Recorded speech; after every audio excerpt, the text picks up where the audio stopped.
नाशिकमधील TCS धर्मांतर प्रकरणी पहिल्या गुन्ह्यामध्ये दोषारोपपत्र दाखल करण्यात आलं। धर्मांतर प्रकरणी नाशिक रोड न्यायालयात 1,500 पानांचं दोषारोपपत्र दाखल झालंय। या प्रकरणात दानिश शेख, तौसिफ अत्तार, निदा खानसह MIMचे नगरसेवक मतीन पटेल विरोधात आरोपपत्र दाखल करण्यात आलंय। या प्रकरणामध्ये 17 साक्षीदारांचे जबाब SITने नोंदवले आहेत। तांत्रिक आणि डिजिटल पुरावे देखील पोलिसांच्या हाती देण्यात आले आहेत। तर नाशिकच्या TCS प्रकरणी राष्ट्रीय महिला आयोगाची नाराजी व्यक्त झाली आहे।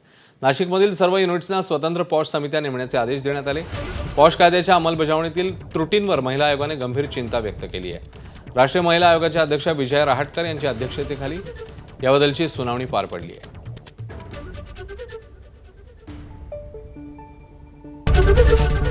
ABP माझा, उघडा डोळे बघा नीट।